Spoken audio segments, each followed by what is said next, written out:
제가 이 코로나가 엄청난 일자리를 상실해 갈 거다.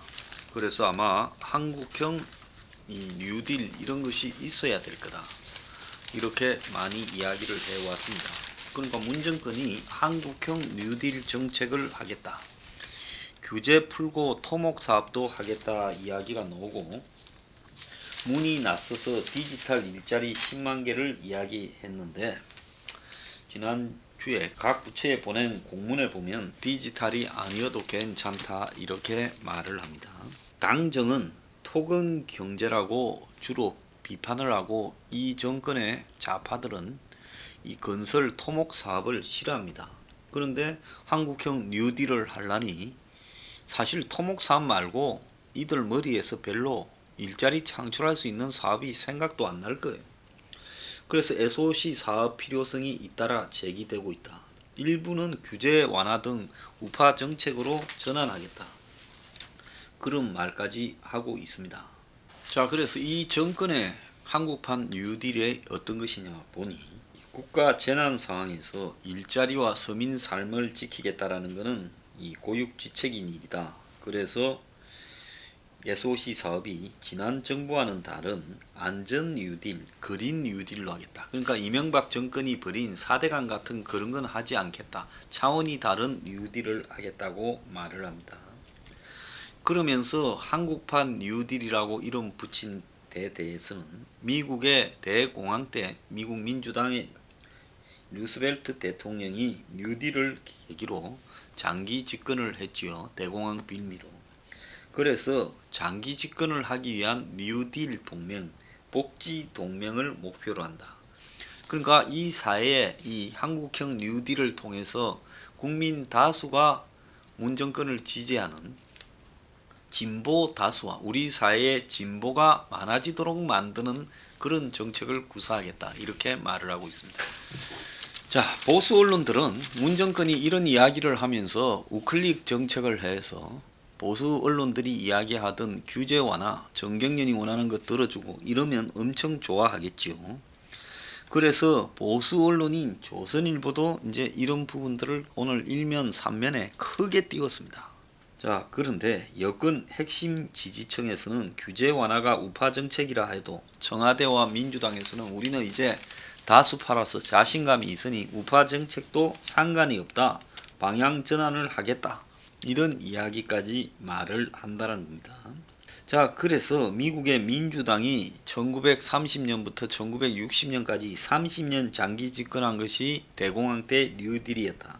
지금 민주당이 대선, 지방선거, 총선 다 잇따라 이겨서 중앙, 지방정부를 다 장악하고 사법, 행정, 입법권까지 다 장악했는데 이를 활용해서 문재인이가 정책 예산을 한국형 뉴딜이라고 좌파도 성장하는 것을 보여주겠다.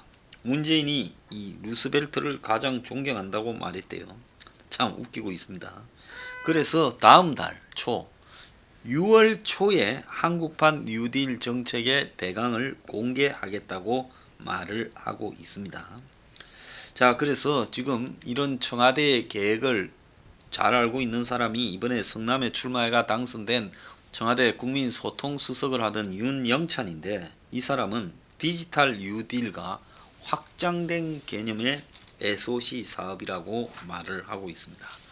자, 디지털 뉴딜이라고 이야기하는 것은 이제 4차 산업혁명 시대를 맞이해서 과거처럼 토목사업 위주가 아닌 디지털 분야에서 뉴딜을 하겠다. 이제 이쯤 되면 우려스러운 방향으로 갈 것 같다라는 생각이 들지요. 그러니까 이제 또 확장된 개념의 SOC 사업도 넣고 있습니다. 그래서 그동안 정부가 이 토목, 건축 등 이런 사업을 잘 안 하려고 해왔는데 방향을 전환해서 이런 사업도 하겠다. 이제 이렇게 말을 하고 있습니다. 자, 그리고 정부가 규제 혁신과 관련해서 헬스케어, 온라인 교육 서비스, 빅데이터를 통한 신산업 발굴, 공유경제 육성 등을 하고 있다는 겁니다. 자, 공유경제가 미국에서도 지금 엄청난 욕을 먹고 있어요. 공유경제라는 것은 없다. 뭐 기경제라고 해가지고 한국의 특고라고 부르는 이 택배하는 오토바이 드라이버, 이런 우버 기사, 이런 삶 속에 뭐가 공유가 있냐. 그래서 이건 것은 노동자의 처지를 더 열악하게 만드는 산업이다 하고 비판이 높은데, 한국은 디지털 뉴딜이라면서 이제 공유 경제도 말하고 있습니다. 자관 이 규제 환경을 다 풀어서 신산업을 육성하고 디지털 경제로 전환을 추진하겠다. 이제 이러면서 우려가 나오잖아요. 원격 의료를 하려고 할 것이다. 근데 딱 나옵니다. 20년간 의료계와 시민단체, 민주당, 정의당 내부에서도 반대가 있어서 안 하던 원격 의료 산업을 풀겠다.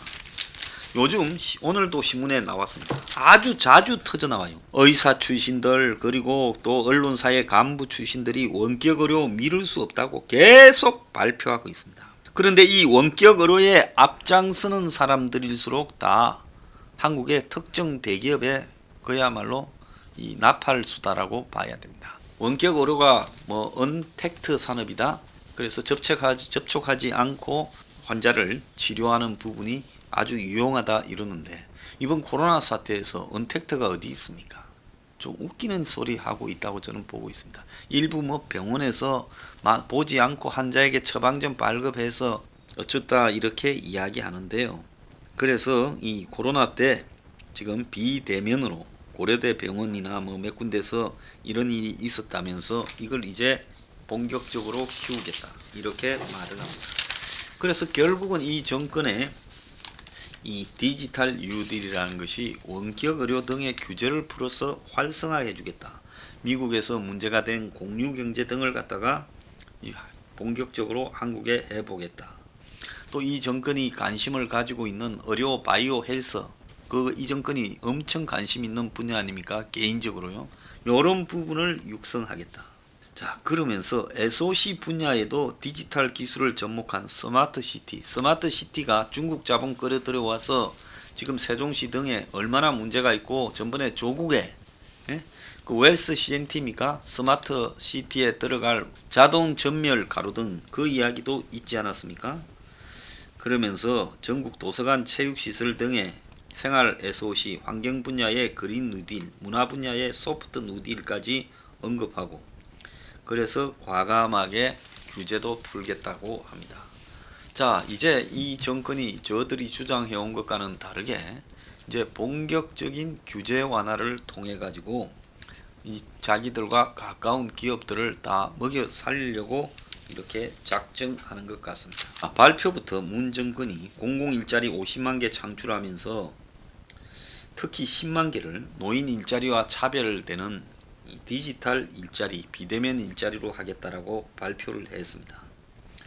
그러면서 이제 각 부서에 이거 10만 개를 채울 걸 만들어 봐라 내려보냈는데, 공문에서는 꼭 비대면 디지털이 아니어도 된다 했다는 거예요. 그 결과 결국 시설물 소독, 풀 뽑기 같은 이런 것들도 디지털 일자리 내용에 들어갔다는 거예요. 한 공기업 사장은 대부분 시설물 소독하는 일자리를 급조해서 제출을 했는데 디지털 관련 양질의 일자리는 불가능한 선언이었다라는 이야기까지 나오고 있습니다. 그런데 지금 뭐라고 하기 전에 지금까지 발표해놓은 거라도 잘하기를 바랍니다. 정부가요, 지금 이 코로나 금융 지원 내역을 3번을 발표했습니다. 1차 비상경제회의에서 금융 지원을 29.2조, 그러니까 29조 2천억, 2차 비상경제회의에서 70조 9천억, 5차 비상경제회의에서 79조 4천억, 총액 179조 5천억의 금융 지원을 코로나를 지금 환경에서 해주겠다 발표를 했습니다. 그럼 이 돈 다 풀면 179조 5천억을 정부가 돈을 푸는 것처럼 사람들은 받아들였는데, 그게 아니라 돈이 어디 있어요? 없지요. 보정의 기술로 10배 늘려 108조를 만들었다는 겁니다. 그러니까 1000억이 있다 하면 이 1000억을 가지고 이제 돈을 빌려주게 만들어 가지고 이제 신용보정, 정부 산하 회사들이 이제 보정을 쓰고, 신용보정을, 그리고 은행들로 하여금 보증서가 있으니까 빌려줘라. 이래가 은행이 빌려줬다가 떼일 확률을 10%라고 보고 1000억을 가지고 빌려주는 돈 1조를 만드는 겁니다. 그러니까 10배를 튀기는 거죠. 정부가 밝힌 총액 180조에 가까운 금융 지원 중에서 108조가 그야말로 이제 이 신용이 좀 떨어져서 돈을 빌리기 어려운 이런 자영업자 등의 돈을 빌려주는 겁니다. 그래서 코로나 금융 지원액 180조 중에서 60%가 이런 보정으로 108조를 빌려주겠다라는 내용입니다. 그러면 10배로 튀긴다면 어떻게 보면 됩니까? 10분의 1만 있으면 되죠. 10조 8천억만 있으면 된다는 겁니다. 그래서 이제 보정을 갖다가 신용보정, 기술보정, 그리고 각 지역별로 지자체가 만드는 이 보정재단 등이 이렇게 해주는 겁니다. 그래서 신보, 기보 등에는 이건 이제 중소기업이나 기술기업 등이 빌려주기 때문에 12, 13배의 그런 이 보정을 늘리고요. 이제 지역의 이 소상공인, 자영업자들한테 줄로 빌려주는 데는 떼이기 쉬우니까 6에서 7배 정도 보정을 갖다가 배수를 확보했다는 겁니다. 지금 이 1.5%로 시중은행에서 빌려주고 일반 대출금리하고의 차이만큼은 신보기금에서 보전을 해주는데 은행들이 그 차이의 20%는 자부담으로 했다. 그러니까 5%인데 대출금리가 1.5%로 빌려주면 3.5%가 이 차익이 생기잖아요. 여중에서 2.8%는 신보가 보전을 하고 20%인 0.7%만큼은 은행이 부담을 하는 이런 식으로 지금 이자에 대해서도 차익을 부담해 준다는 겁니다. 자, 그러면 이렇게 하면 잘 돼야 되는데 지금 오늘 아침에 이 기사에 보면 소상공인 지원금이 바닥이 나서 긴급 대출에 20일간 공백이 생겼다는 겁니다. 그러니까 180조의 금융 지원을 해주겠다. 그 중에 60%인 108조가 이런 보정 정책이다 했는데 실제로는 현장에서는 중저신용 대상자 1차 자금인 11조가 다 써버렸다는 거예요. 긴급 대출이 20일 동안 안 된다는 겁니다. 그리고 2차 10조 원 대출은 25일부터 심사. 그러니까 5월 5일부터 25일까지 20일 동안은 지금 빌려줄 돈이 없다는 겁니다. 그래서 20일간 중단됐다는 거예요.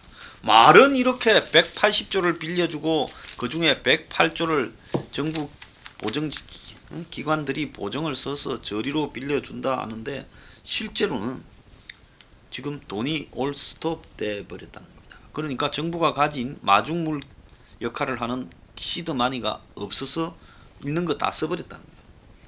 그래서 신용등급 4에서 10등급의 중저신용자인 소상공인에 대해서 금융지원 프로그램이 이제 끝나버렸다는 겁니다.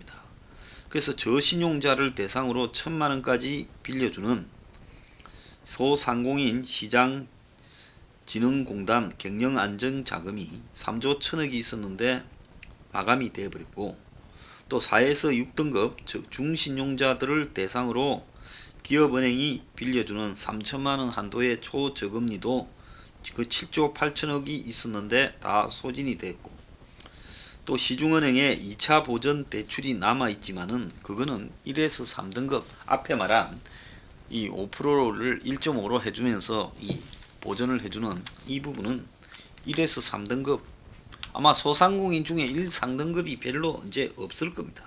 그래서 정부가 올해 12조 원 규모의 소상공인 긴급 대출을 지금 편성을 했는데 신청 수요가 예상보다 넘쳐서 4조 4천억을 추가해서 16조 4천억을 편성했는데 지난달 4월 24일 기준으로 53만 3천 명이 17조 9천억을 대출을 신청했다. 그러니까 3조 5천억이 더 넘어가 버린 거예요. 준비한 것보다요. 그래서 이 정부가 10조 원 규모의 2차 긴급 대출 프로그램을 이렇게 시행하겠다 했지만은 이제 그게 지금은 다음 돈이 나올 때까지 올 스톱 돼 버려서 18일부터 또 접수가 가능하고 25일부터 대출이 돼서 실제 근데 대출 절차가 있기 때문에 5월달 한 달은 아예 대출이 안 된다는 겁니다. 그러니까 5월달 한 달 동안에 돈이 모자라는 소상공인들이 돈을 빌릴 데가 없어졌다는 거예요. 자, 그런데 2차 대출을 하더라도 금리가 1차 때 1.5%에서 이제는 3, 4%로 올라가고 대출 한도도 1,000만 원밖에 안 된다는 겁니다. 말로는 108조의 그냥 기간 보정을 통한 저리 대출을 해 주겠다고 하지만은 20조도 안 되는 지금 대출 요구에 지금 올스톱 돼 버렸어요. 그러니까 실제로 이 정권이 하겠다고 발표한 것과 현장에는 지금 돈이 다 소진돼가 보정기관들이 이제 보증설 액수가 없어진 거예요. 자, 보증기관도 요즘 빌려주는 돈 중은 상당히 떼이지 않겠습니까? 그럼 그런 거를 감안해서 이 보증기관들도 정부가 해주라고 하지만은 정부에서 자신들이 떼이는 부분에 대한 10배 쓰면 10분의 1이라도 확실히 주라. 그래야 우리가 은행이 나중에 빌려줬다가 떼이면 보증기관에 돈 내놔라 오면 우리가 은행에 대신 지급을 해줄 거 아니냐. 자, 그런데 그 보증에 대한 돈들이 지금 정부가 내려주지 않으니까 현장에서 소상공인들한테 돈 빌려주는 게 한 달간 올스톱 됐다는 거예요. 자, 이것도 제대로 못하면서요. 무슨 180조 금융 지원이에요.